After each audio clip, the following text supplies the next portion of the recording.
Good evening. My name is David Bell and I'm the Vice-Chancellor at the University of Reading. It gives me great pleasure to welcome you all this evening to our annual Albert Walters Public Lecture, hosted by the University's School of Psychology and Clinical Language Sciences. This is the third annual Albert Walters Lecture, named in honour of Professor Albert Walters, who was appointed as the first lecturer in psychology at the University of Reading in 1908. We are, of course, delighted to have as our guest speaker Professor Noam Chomsky, who will deliver tonight's lecture in a moment. While our Head of Psychology and Clinical Language Sciences, Professor Laurie Butler, will have the honour and pleasure of formally introducing Professor Chomsky, I would like to take this opportunity to welcome him warmly on behalf of the University of Reading and, of course, the town of Reading. Before I hand over to Professor Butler, I'd like to say that we are filming and live streaming Professor Chomsky's lecture, and we want that to be of benefit to those who were unable to secure a ticket to be here in the hall. The camera will only focus on Professor Chomsky, however, and will not film the audience. I would now like to invite Professor Laurie Butler onto the stage to say a few words.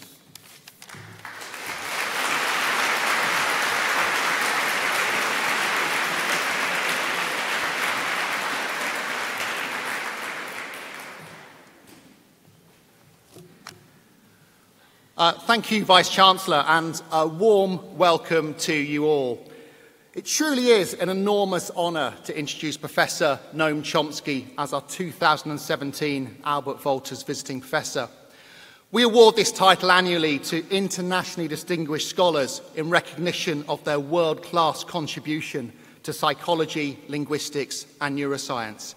As the Vice-Chancellor mentioned, this title is in honour of our very first lecturer in psychology, Albert Walters, who was fondly remembered as a true pioneer of his discipline, both within the University of Reading and on a national stage where he served as president of the British Psychological Society.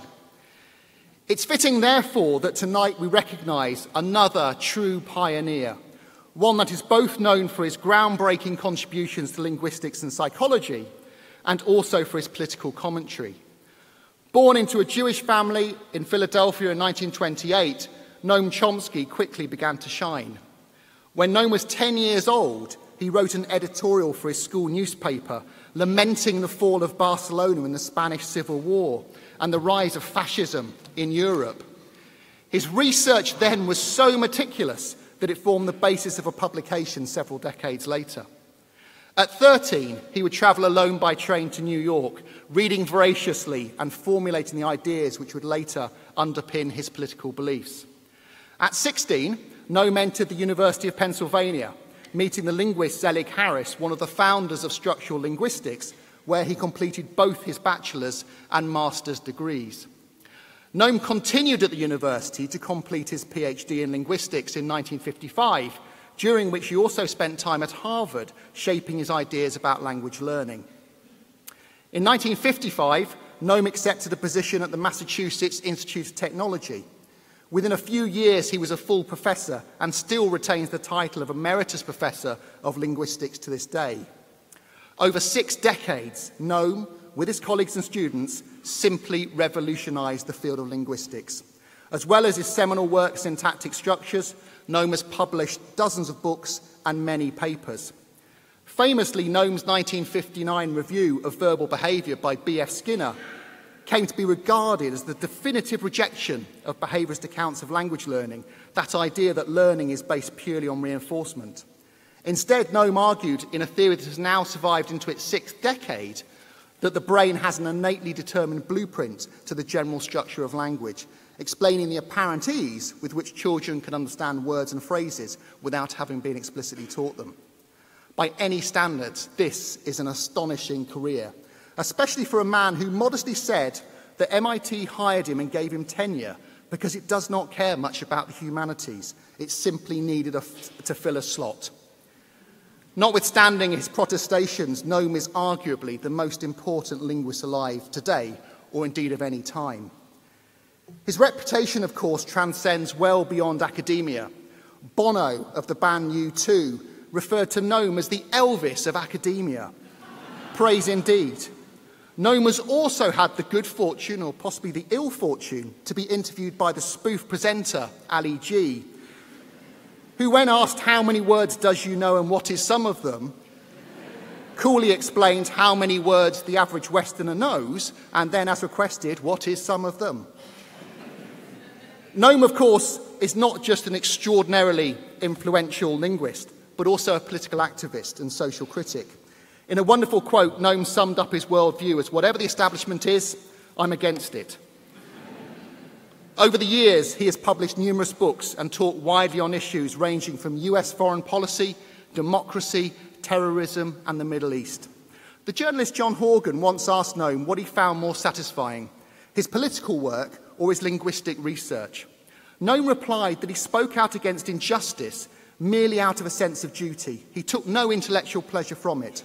If the world's problems suddenly disappeared, he would happily, joyfully devote himself to the pursuit of knowledge for its own sake. Alas, the world's problems remain all too real. However, Noam is a powerful reminder to us all of the importance of speaking out and a much-needed antidote to the rather depressing undercurrent of anti-intellectualism that pervaded last year's UK referendum. So this brings me on to Noam's talk. Since Noam gave us his title last year, it does feel as though the world's events have been falling over themselves to provide him with even more material. As you would expect from one of the great thinkers of our time, his talk will be engaging, challenging, and hugely, hugely thought-provoking. So, without further ado, please put your hands together to welcome onto the stage Professor Noam Chomsky.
Hi. You wanted to speak from the lake. Oh, shall I start off? Okay.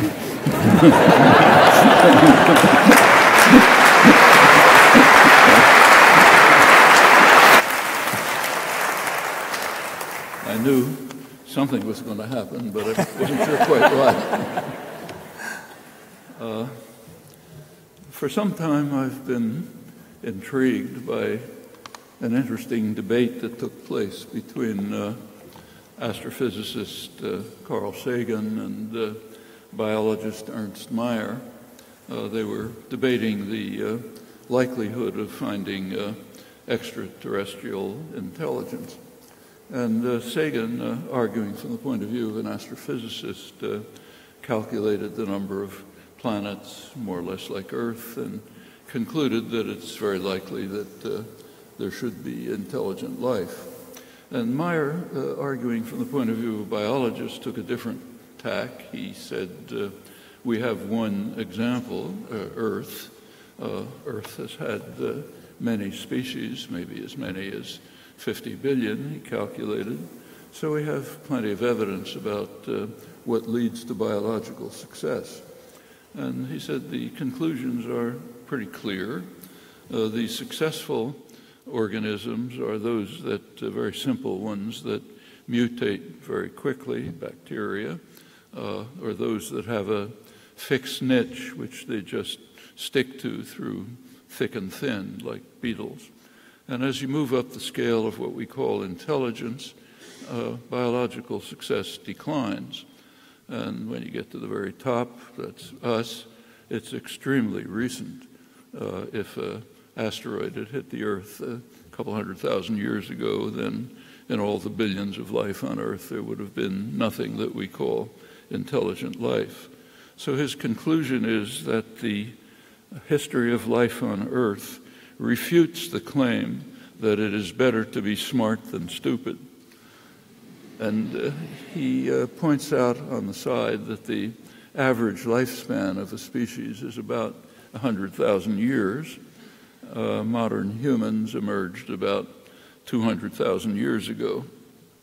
And modern humans are now engaged in a dedicated effort to establish Mayer's thesis. That's an enterprise that's been underway since the end of World War II. During this period, human intelligence has succeeded in conjuring up a virtual perfect storm.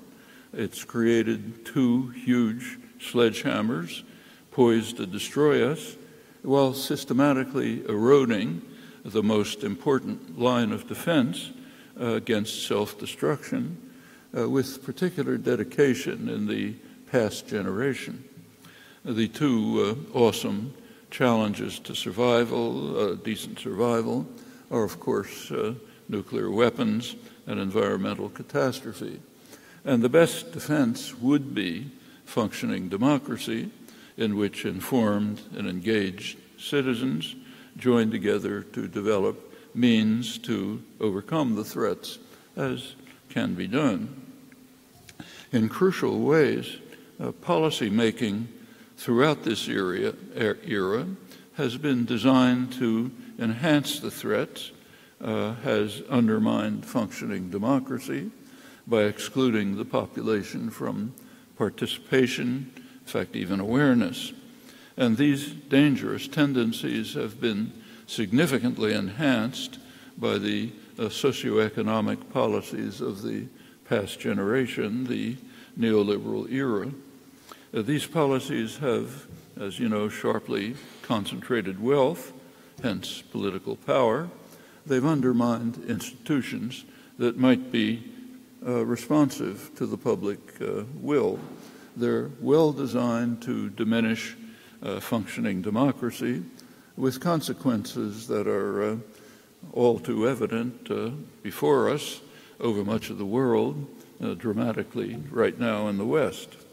So it's as if the species were determined to prove that Ernst Mayer's thesis is correct, that intelligence is a kind of lethal mutation, and that we've perhaps outlived our allotted time on Earth. So what I'd like to do is to try to bring together various strands of recent history that intertwine, I think, to show that the picture of a perfect storm is all too plausible. So let's go back to the end of World War II. It was clearly one of the most important dates of human history. It was a moment of joy, also of horror, with the dawn of the nuclear age.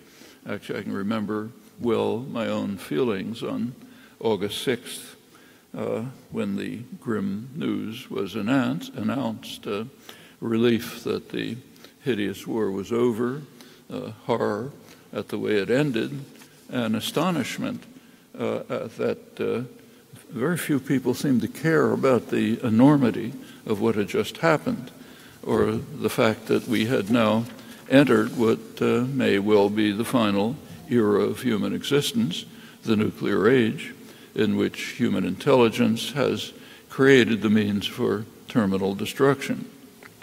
It was not understood at the time, but the end of World War II also signaled the beginning of another era that threatens organized human existence, the so-called Anthropocene, a new geological epoch in which human activity is dramatically changing the environment.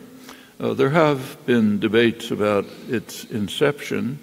The World Geological Society recently settled on roughly 1950, partly because of radioactive elements dispersed through the planet by nuclear bomb tests and other consequences of human action, including the very sharp inflection, the sharp increase of greenhouse emissions.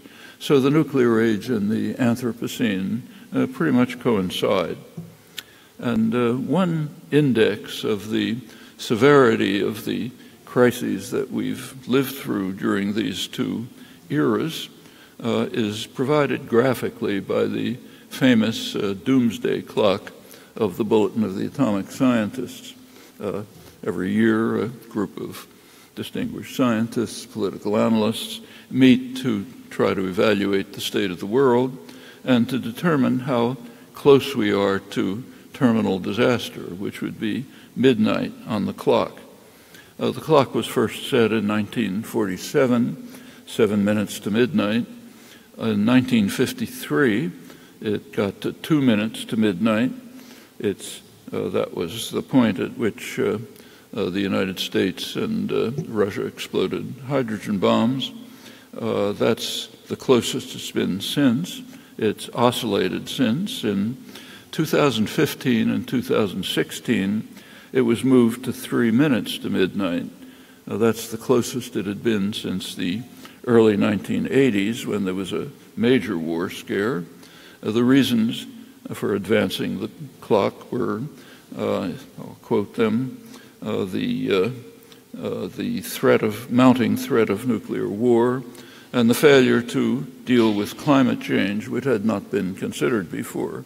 So what they said is the probability of global catastrophe is very high, and the actions needed to reduce the risks of disaster must be taken very soon. That was 2016.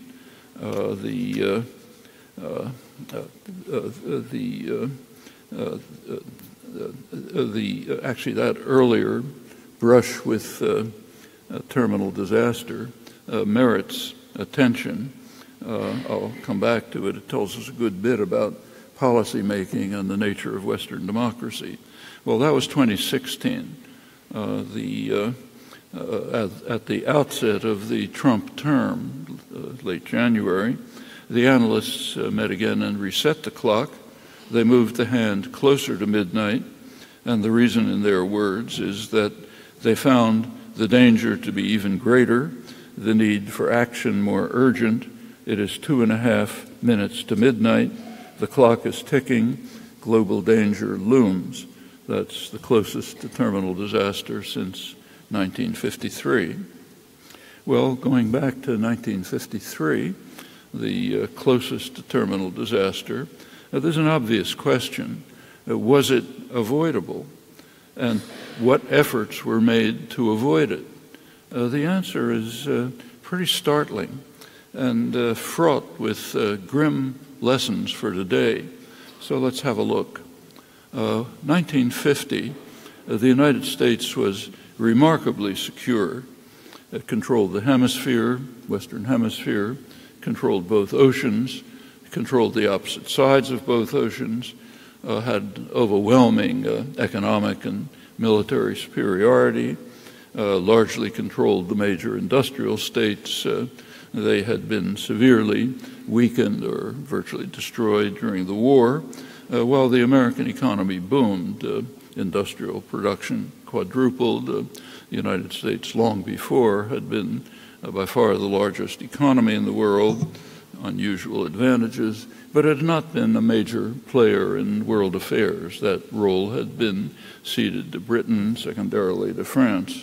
But the war left the United States in a position of overwhelming power, actually with no historical precedent. The United States was indeed remarkably secure, but there was one threat at that time, a potential threat, ICBMs, which would, of course, have nuclear warheads. They didn't exist, but they surely would exist. There's a standard scholarly work on the history of strategic weapons written by McGeorge Bundy, the National Security Advisor for Kennedy and Johnson, former Harvard Dean. he was given access to all relevant declassified materials.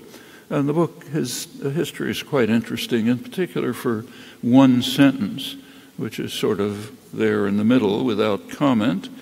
Bundy says, speaking of the circumstances I've just described, he says, "I'm aware of no serious contemporary proposal in or out of government that ballistic missiles should somehow be banned by agreement." Actually, that seems to me one of the most remarkable and revealing statements in historical scholarship, as is what it describes, namely that there was apparently no thought of trying to prevent the sole serious threat to the United States, and not a small threat, the threat of utter destruction. Security of the population was a very marginal concern, even security from instant destruction.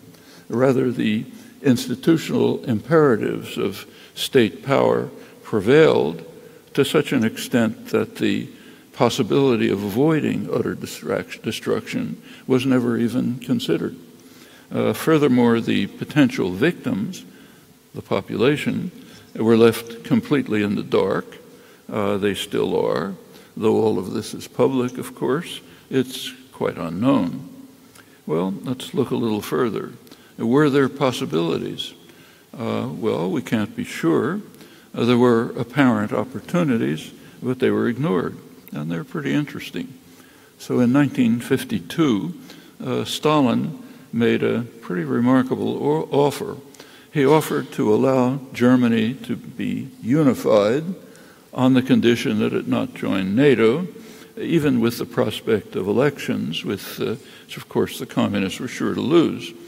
This was discussed by one eminent political analyst, highly regarded political analyst, James Warburg, wrote an important book about it called Germany, Key to Peace. He was simply ridiculed, and the possibility was completely ignored. Well, the Russian archives have been released since, and it turns out that Stalin might have been serious. The bitterly anti-communist Soviet scholar, Harvard, Adam Ulam, he takes the status, I'll quote him, "The status of Stalin's proposal is an unresolved mystery.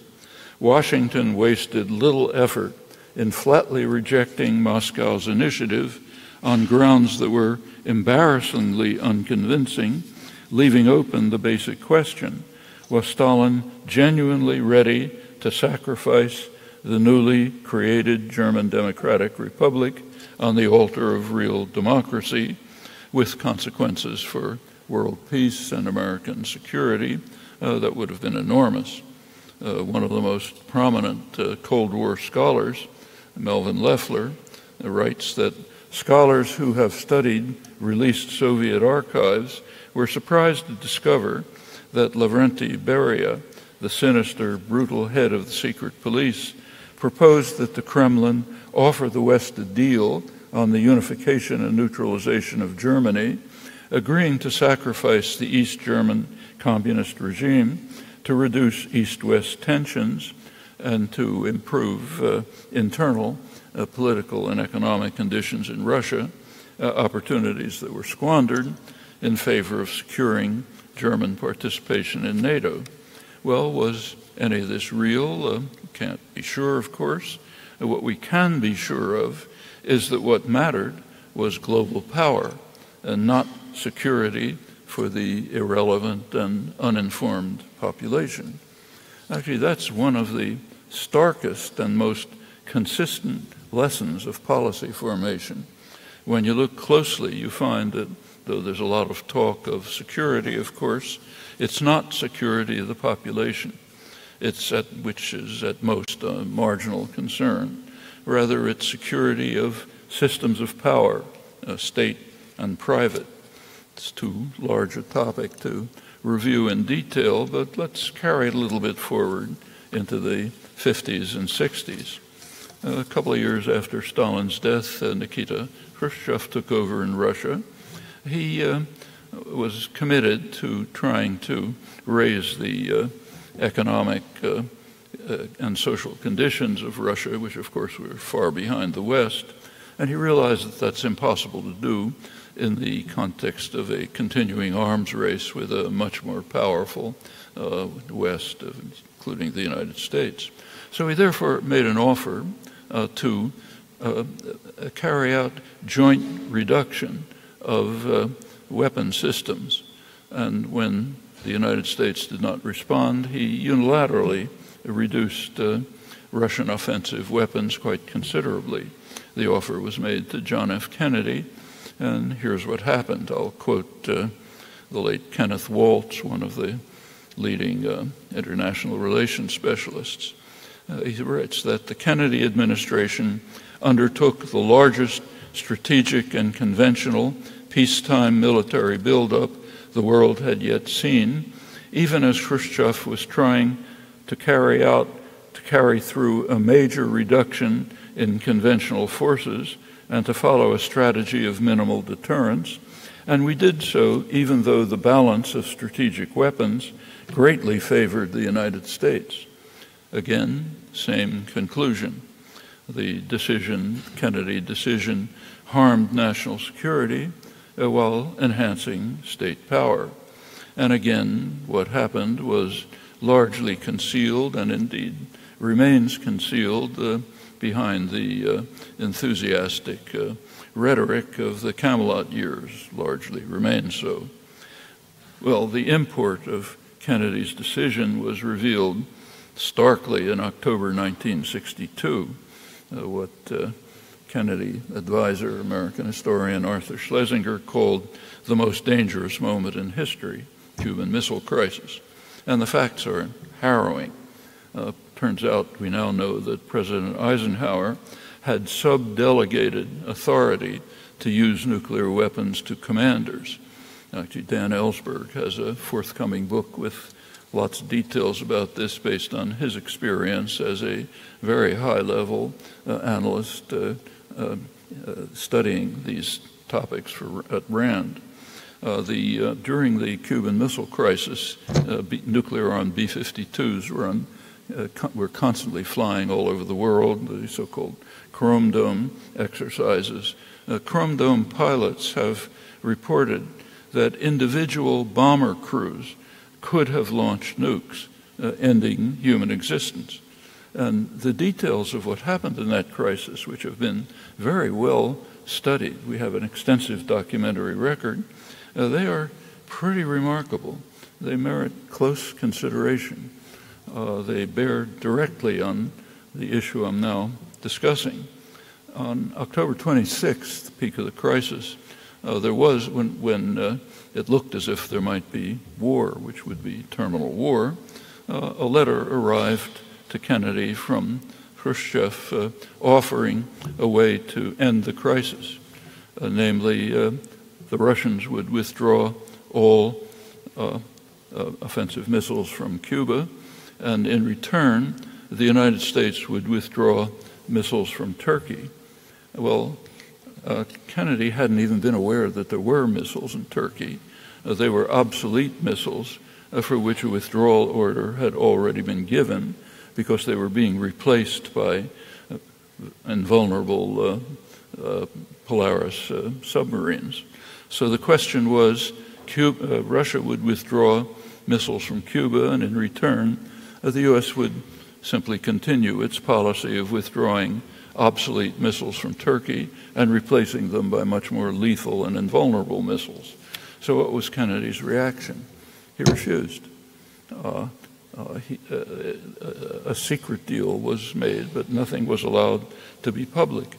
Kennedy's subjective estimate at the time, as he reported, was about that there was a probability of between 1/3 and 1/2 of nuclear war, but in those circumstances, it was important to establish the principle that we have the right to surround them with lethal missiles, but of course there's no reciprocal right. Once again, the security of the population is a minor concern. That continues right to the present moment. When you investigate government decisions, foreign affairs, you routinely discover that peaceful options do exist but are dismissed, though they might well avert disaster. No time, of course, to review the record, but let's just take a look at today's headlines. So today we're instructed that the great challenge facing the world is how to compel North Korea to freeze its nuclear and missile programs. And there are many suggestions. Perhaps we should resort to more sanctions or cyber war or intimidation or an anti-missile system already installed that China realistically regards as a serious threat, or maybe even direct attack. Well, there's another possible option that seems to be ignored. The option is to accept North Korea's offer to do exactly what we're demanding. China and North Korea have offered to freeze North Korean nuclear and missile programs, a proposal which was rejected at once by Washington, exactly as it had been 2 years ago by Obama. And the reason for the instant rejection is that the Chinese North Korean proposal to do exactly what we demand has a quid pro quo. It calls on the United States to call off its threatening military exercises on North Korea's borders, which include simulated nuclear bombing attacks by B-52s sent by Trump in one of the famous signals. Well, the Chinese North Korean proposal is hardly unreasonable. North Koreans, of course, remember that their country was literally flattened by U.S. bombing. They surely have not forgotten the gleeful reports in American military journals of the bombing of major dams, a major war crime, because there just weren't any targets left. Everything else had been destroyed. And the rejoicing about the exciting spectacle of huge floods of water wiping out the rice crops on which Asians depend for survival. Actually, all of this is very much worth reading if you haven't done so. It's a useful part of historical memory.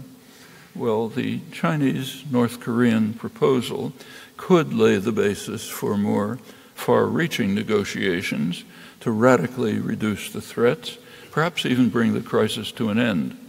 And contrary to much inflamed commentary, there are reasons to think that negotiations might succeed. The record, which is well known to scholarship, clearly reveals that. And in fact, the North Korean regime is rather like the Russians in the 50s, is seriously intent on economic and social development. Nevertheless, despite all of this, the Chinese North Korean proposal to do what we demand, to freeze North Koreans' nuclear and missile programs in return for an end to the threats of destruction, that's unaccessible to Washington, unaccessible to commentators with quite impressive unanimity, even though the North Korean systems, nuclear and missile systems, are constantly described as the greatest threat that we face. So again, that's a matter that suggests some reflection about the state of democracy and what it implies about the prospects for survival, and also about the thesis of the nature of security in policy planning, which I mentioned earlier. Well, let's look further into how we're carrying forward our verification of Meyer's thesis.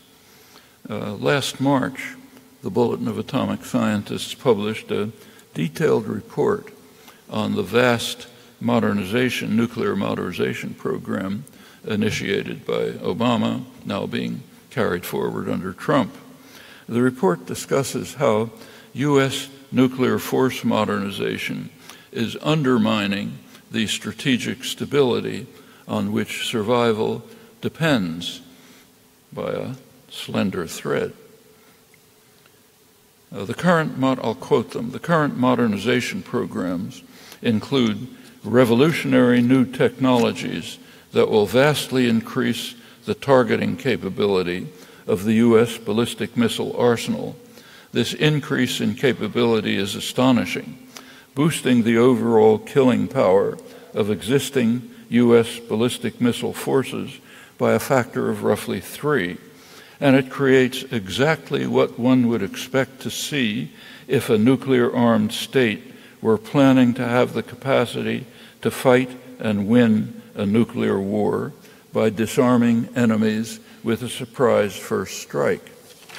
Well, all of this, they go on to say, has revolutionary impact on military capabilities and important implications for global security. And the implications are very clear.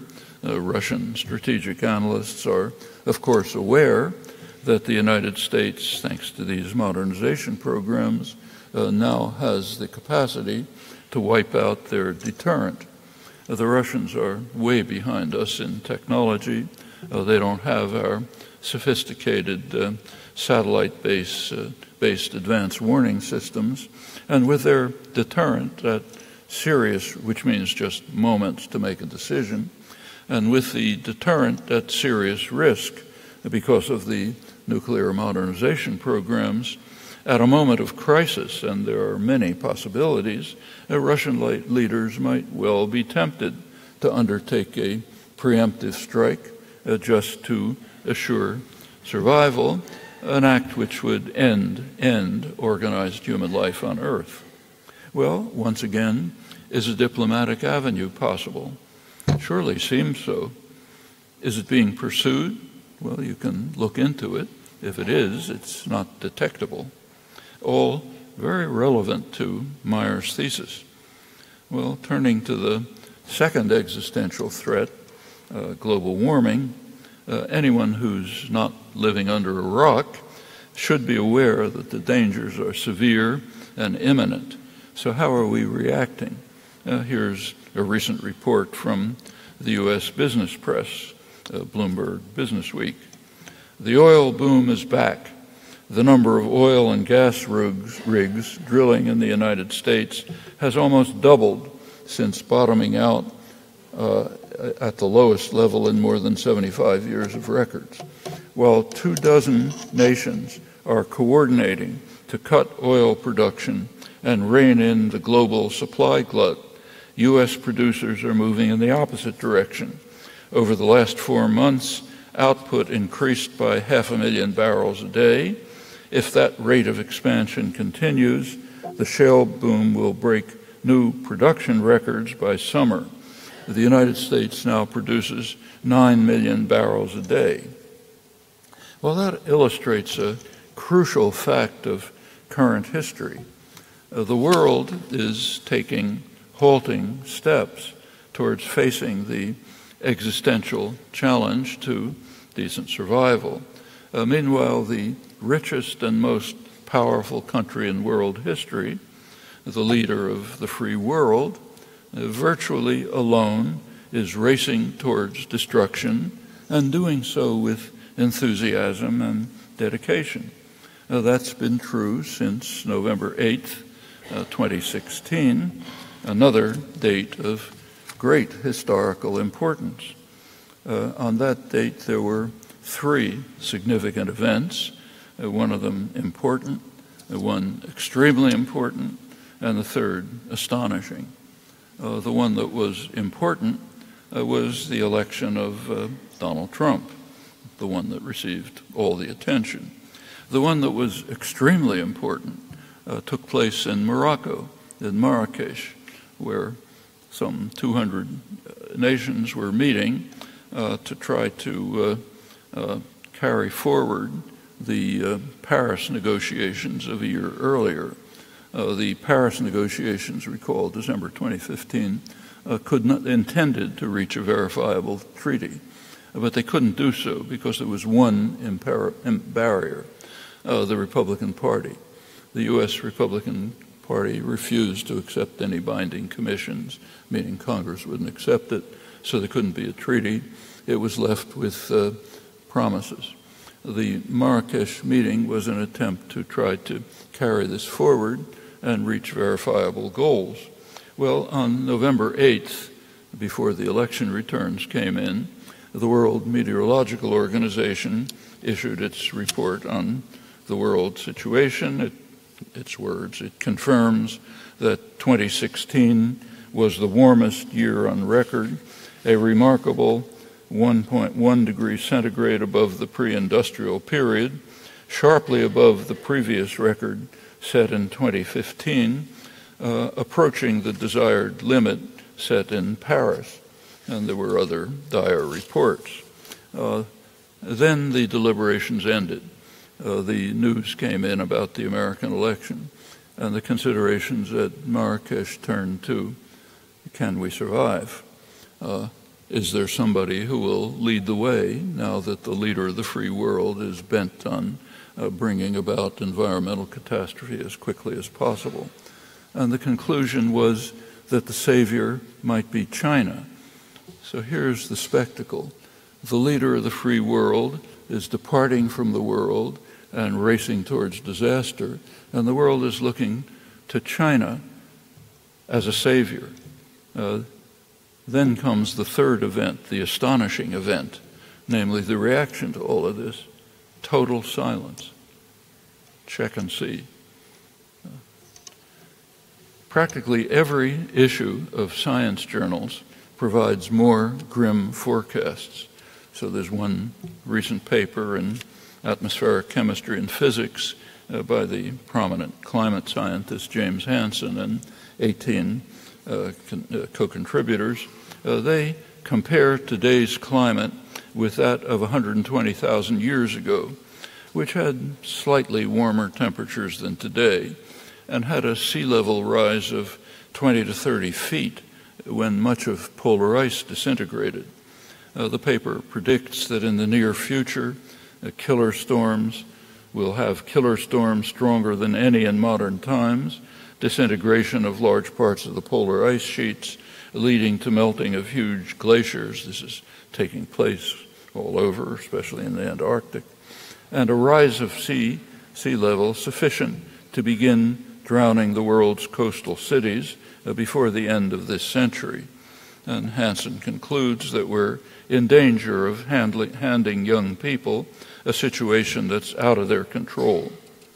There's a study by researchers here at the University of Bristol, published in Nature Geosciences, which found that the rate of environmental change is faster now than at any previous time in Earth's history, possibly as much as 1,000 times faster. Last year, atmospheric CO2 passed the symbolic level of 400 particles per million. That's been considered a crucial danger point. That's the first time that's happened in 4 million years, and it's probably irreversible. Well, that's only a small sample of many such reports. They appear regularly in science journals, sometimes making it to the major media. Meanwhile, the Republican wrecking ball is systematically dismantling the structures that offer hope for decent survival. The Environmental Protection Agency, established by Richard Nixon, in many ways the last liberal president in the United States, that's being virtually dismantled, and that's getting some attention. But far more important, and getting very little attention, is the Department of Energy. That's where most of the climate-related work goes on. It has an Office of Science, which is scheduled under the new Republican budget to lose 20% of its budget, almost $1 billion. The Department of Energy's $300 million ARPA energy program is eliminated completely. This is along with deep cuts in the EPA and the National Oceanic and Atmospheric Administration, and a 5% cut in NASA's Earth Science budget. And even mention of climate change is coming under a ban. while regulations are being dismantled, and every effort is being made to maximize the use of fossil fuels, including the most destructive, like coal. And though Trump is the symbol, it's not just Trump. This is the entire Republican leadership.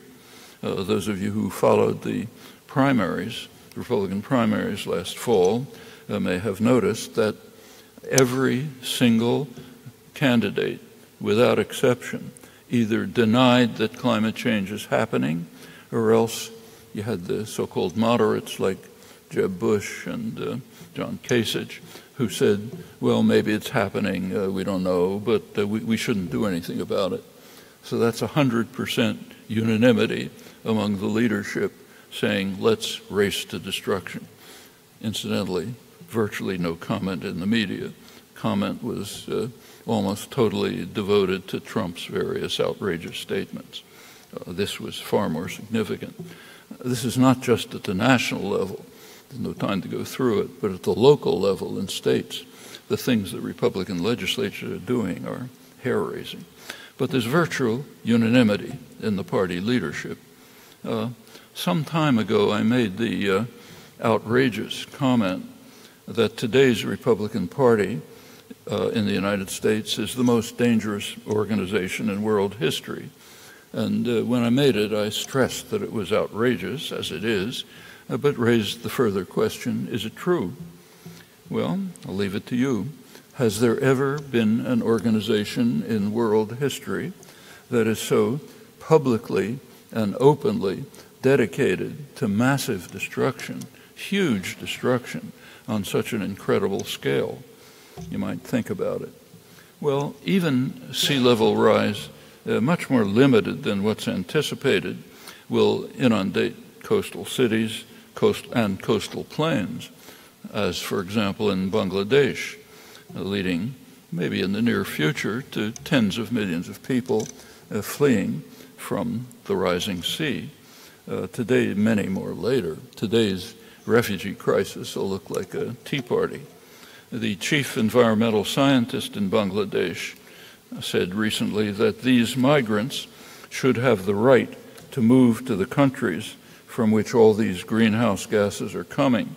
Millions should be able to go to the United States, which just fits the current mood in the West, not just the United States, which is extreme, or Britain.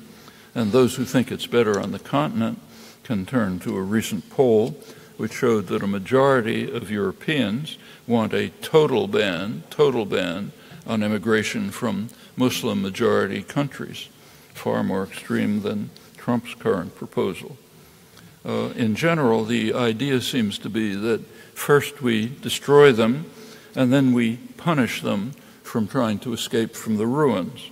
And we call it a refugee crisis, while thousands drown in the Mediterranean fleeing from Africa, where Europe, after all, has a certain history.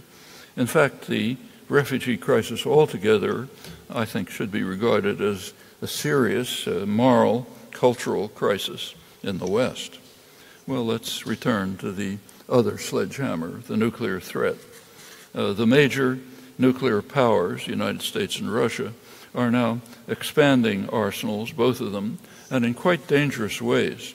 That includes tactical nukes that can be scaled down to battlefield use with very likely rapid escalation, meaning terminal disaster. And there are flashpoints all over the place. They're becoming more serious, particularly on the Russian border.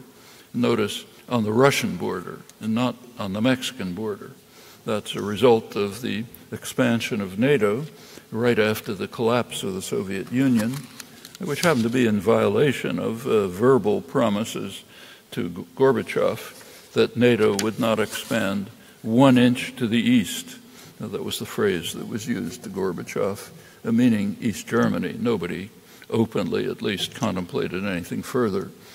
So NATO would not expand 1 inch to the east, to East Germany, if Gorbachev agreed to unification of Germany within a hostile military alliance, which is a pretty remarkable concession in the light of the history of the preceding half-century. There's recent archival work.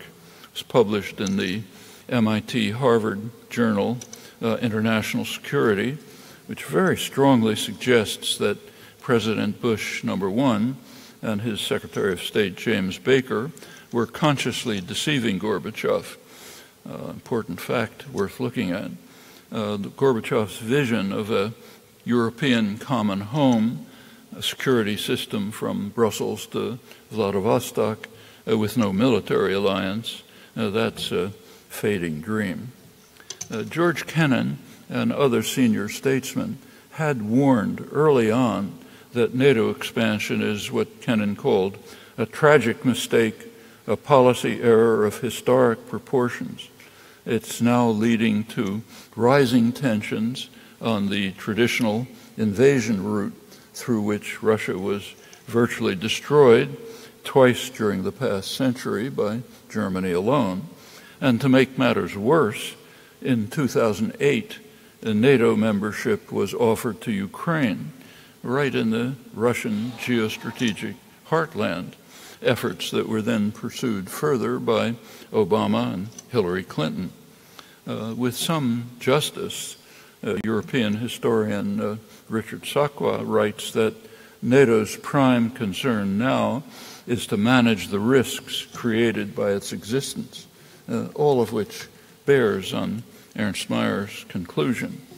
Well, let me turn finally to the main line of defense, functioning democracy, the third part of this pincers movement that we've constructed in our effort to create a perfect storm.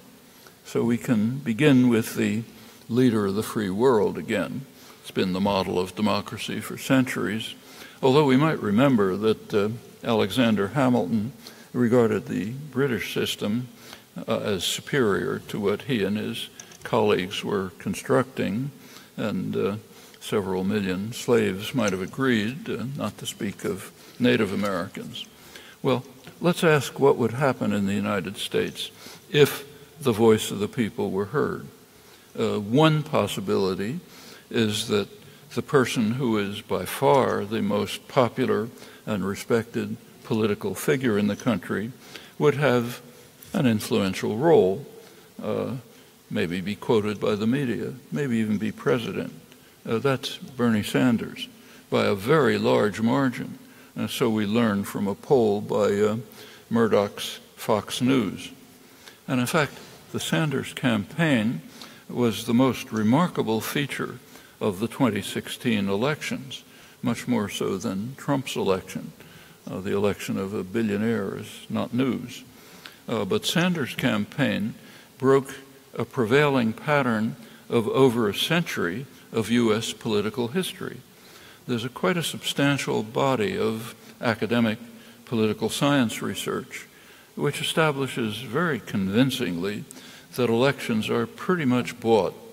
In fact, campaign funding alone, that one variable, campaign funding, is a remarkably good predictor of electability for Congress as well, and also for decisions of collected officials. And research also shows that a considerable majority of the electorate, those lower on the income scale, are effectively disenfranchised in that their representatives pay no attention to their preferences. Policies are pretty much set right at the top. The Sanders campaign broke from that very well-established model, very well-established. You go back to 1895. There was a great famous campaign manager, Mark Hanna. He was asked once, what does it take to run a successful political campaign? And he said there are two things. The first one is money, and I've forgotten what the second one is. That was 1895, long before Citizens United, anything that opened the floods, and that's the way it's been. But the Sanders campaign broke from that well-established model. Sanders himself was scarcely known. He had essentially no support from the main funding sources, the corporate sector and private wealth. He was derided by the media, and he even used a scare word, socialist. which meant basically New Dealer. And he probably would have won the Democratic nomination if it hadn't been for the shenanigans of the Obama-Clinton party managers. Well, in the United States, as in Europe, the basic fact of the recent era, the neoliberal era, is that populations would never vote for the policies that are designed by elites, particularly those instituted during the neoliberal era of the past generation. And one consequence we see all over the place, anger, frustration, contempt for the formal institutions of democracy, often taking very ominous forms. And some simple figures give a good indication of why this is happening. So take, say, the United States, which has suffered less from these policies than most. In 2007, right before the crash, you may recall that was at the height of euphoria about the grand triumphs of neoliberalism, neoclassical economics, the Great Moderation, much enthusiasm.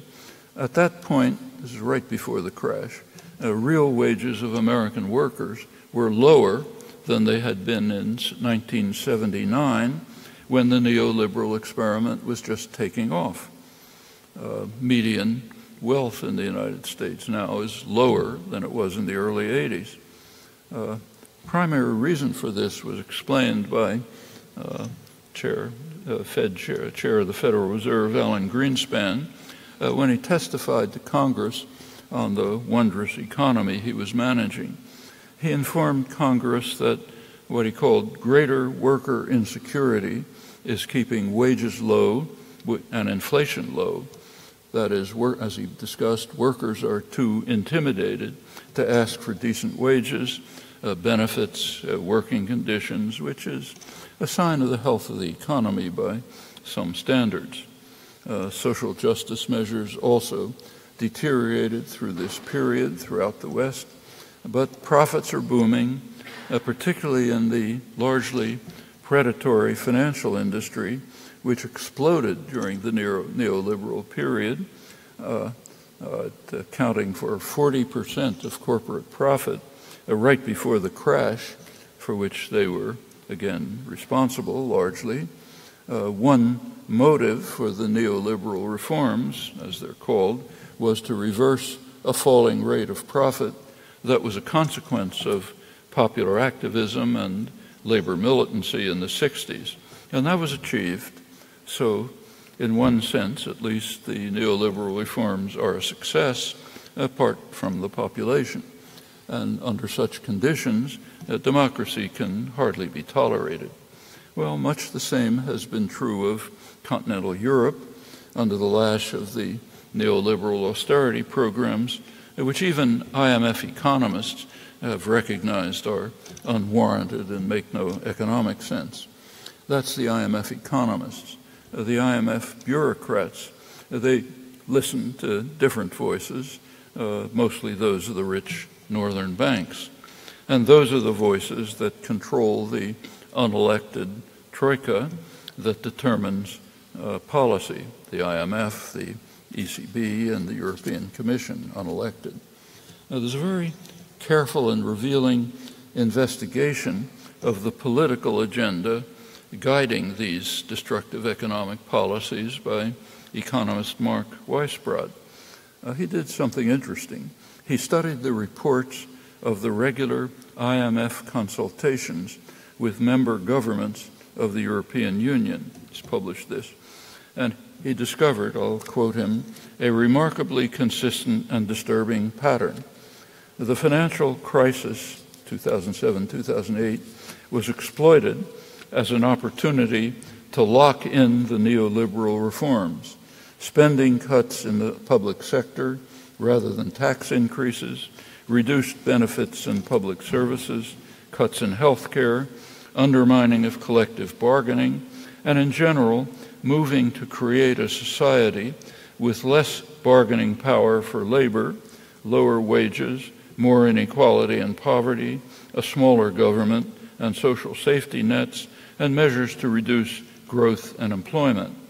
the IMF papers, he goes on, detail the agenda of Europe's decision makers, and they've accomplished quite a bit of it over the past 5 years. It's an agenda that's quite familiar here too, and in the United States, and in fact wherever the neoliberal assault has proceeded. Well, the public response in Europe to the neoliberal assault on democracy resembles what's been happening in the United States. Centrist political institutions are discredited. We saw this again in France the other day. There's public disillusionment, fear, anger running high, sometimes taking quite ominous forms. Those who are old enough to remember the 1930s, as I am in fact, cannot fail to be alarmed by the rise of neo-fascist parties, even in Austria and Germany, of all places, and not only there. And bitter memories are not easy to suppress when a majority of Europeans, as I mentioned, call for banning all Muslims from Europe, and many here too want to reverse the real achievements of the European Union, such as free movement of populations and erosion of national borders, which would be quite consistent with strengthening of cultural diversity in liberal and humane societies. Well, we can't attribute all of these developments across the West to the neoliberal assault, but it is a common and I think significant factor. And there's also no guarantee that functioning democracy with an informed and engaged population would lead to policies that address human needs and concerns, including the concern for survival, not trivial in the post-war period. But that's our only hope, and it's a hope that can and must be realized, which brings us back to Ernst Mayer's question again: is it better to be smart or stupid? A question for you to ponder, and like it or not, for you to answer, and without too much of a delay. Thank you.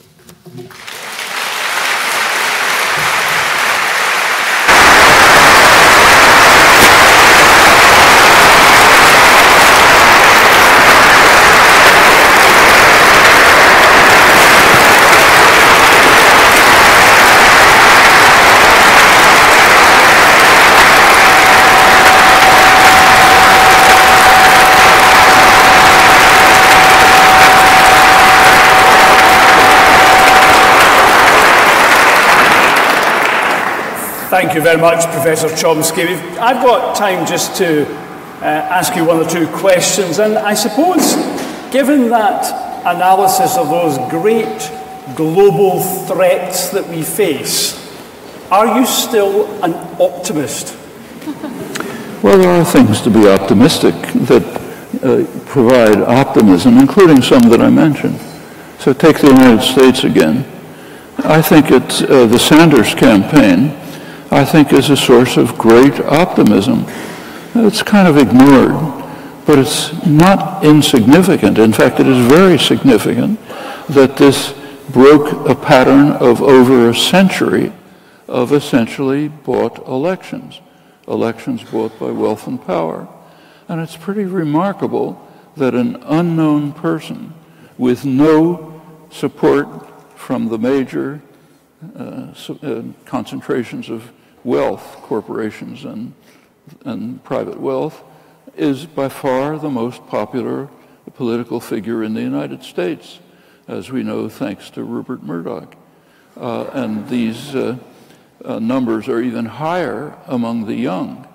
Among younger people, the future, the population that will have to deal with this is way in the lead, far above anyone else. I think that's a reason for optimism. We might ask why there's no discussion of it.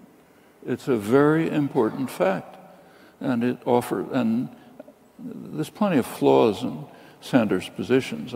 I respect him. I think he's doing important things. There are lots of things I don't agree with. I'm not saying he, in fact, if you take a look at it, the policies he's proposing, it would not have surprised Dwight Eisenhower very much, literally. That's an indication of where we've gone in the last 50 years. But they're very positive programs. I think there are similar things here. But I think those are signs of optimism. So why did so many millions of your fellow American citizens vote for Donald Trump? Actually, you can ask another question. Why did so many of them vote for Bernie Sanders, who would probably have won the Democratic nomination and might well have won the election if it hadn't been for the machinations of party managers, the Obama-Clinton party managers? So why did they do it? Well, I think there's been careful analysis of the reasons, very careful study, and it's interesting. If you take a look at the Trump voters, there are several different segments. One interesting segment is blue-collar workers who voted for Obama. They voted for Obama in 2008, believing the rhetoric of hope and change, which you may recall, and they were pretty quickly disillusioned. There was no hope, there was no change, just more bankers, corporate support for the financial institutions, which came out richer and more powerful from the crisis that they created than before. There were some positive steps, wasn't all negative, but it was nothing like what was offered to working class people. And by 2010, they were already turning against it. That's one segment. Another segment, which cannot be ignored, is simply white supremacists. White supremacy is a very deeply rooted factor in the United States. If you take a look at American politics since there are comparative studies of white supremacy. George Frederickson is one who's done them. By any measure, white supremacy in the United States is a more powerful factor than anywhere else in the world, including apartheid South Africa, one of the comparisons he carried out. And it is very deeply rooted. The U.S. had miscegenation laws, anti-miscegenation laws in my lifetime. And this has not disappeared, even though the laws have disappeared. It's a large segment of the society. This split the two parties in the 1960s. The civil rights movement led to the a move of Southern Democrats, which had been Southern Democrats, moved to the Republican Party. The Democrats shifted from a party that had paid some attention to the working classes to just ignoring them.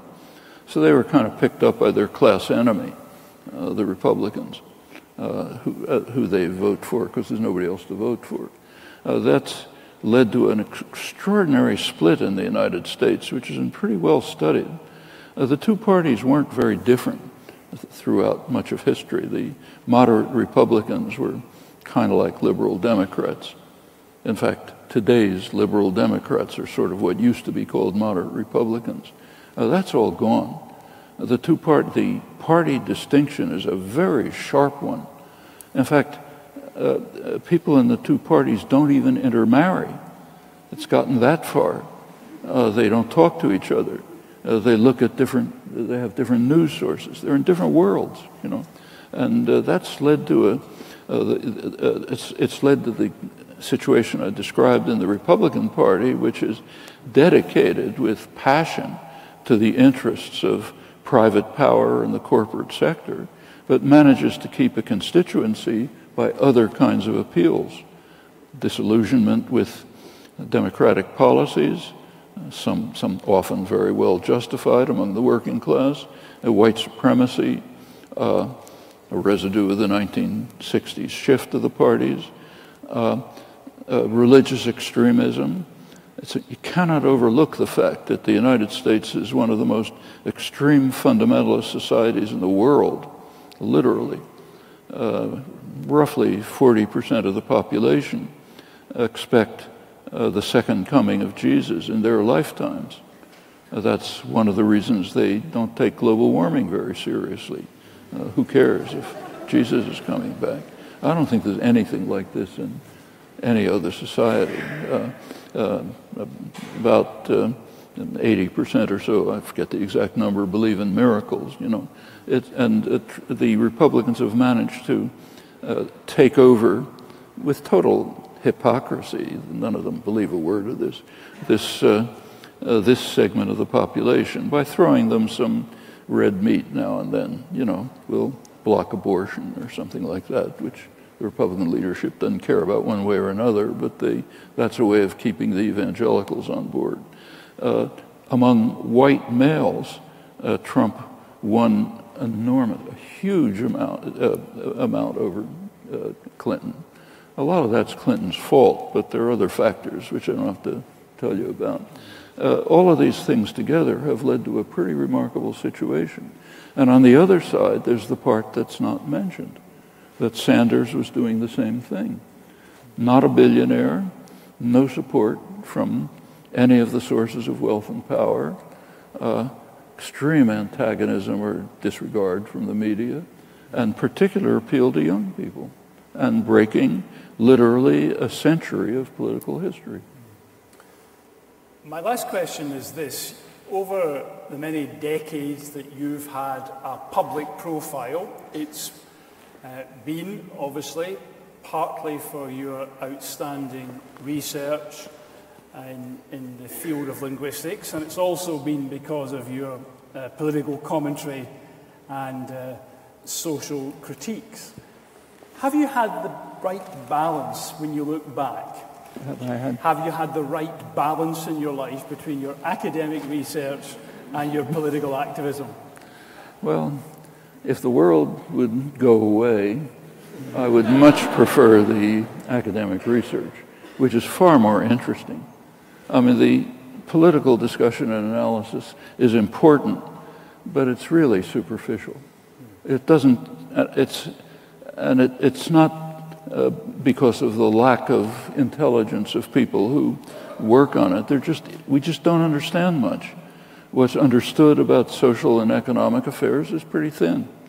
And there's a lot that's on the surface. So, for example, the fact that I mentioned that decision-making in the higher circles of government is not concerned, except marginally, with security of the population. That's a pretty dramatic fact.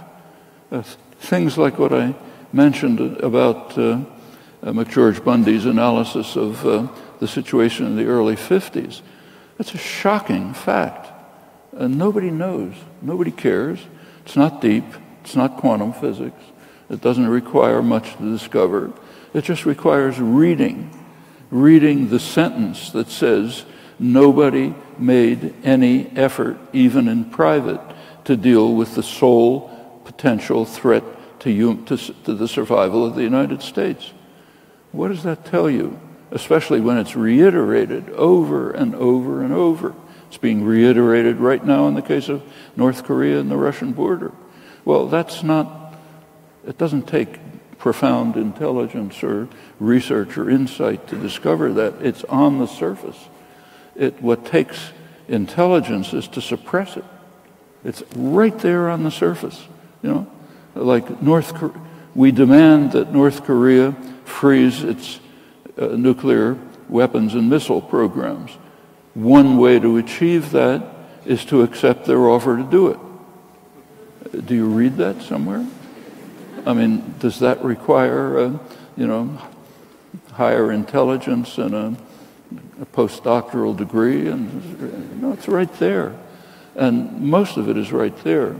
Actually, the real simple answer to your question was given by Bertrand Russell, one of the figures I really do admire. He was asked in the late 50s, I guess, why he's wasting his time going on marches for CND to try to stop nuclear destruction when he could be continuing his serious and important work on philosophy and logic. And his answer was pretty straightforward. He said, look, if I don't go on those marches, there's not going to be anybody around to look at philosophy and logic. And that's pretty much the answer, I think. Ladies and gentlemen, Professor Noam Chomsky.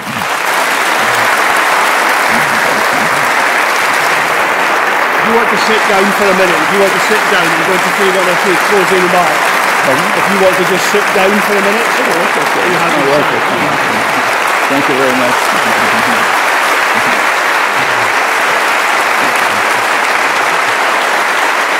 We're just going to do the award now. Will you just stand for one more minute? Thank you.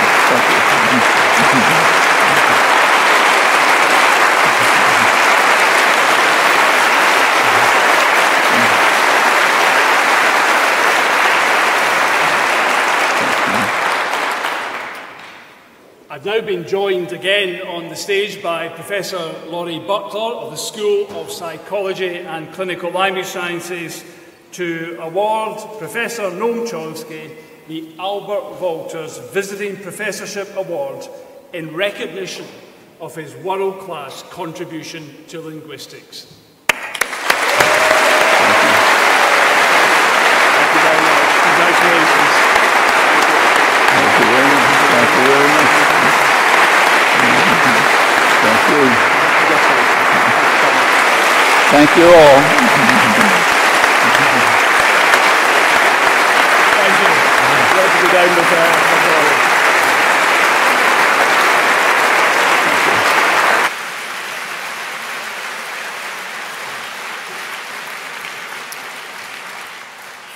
Thank you very much for joining us this evening. I wish you all a good evening and a safe onward journey. Good night.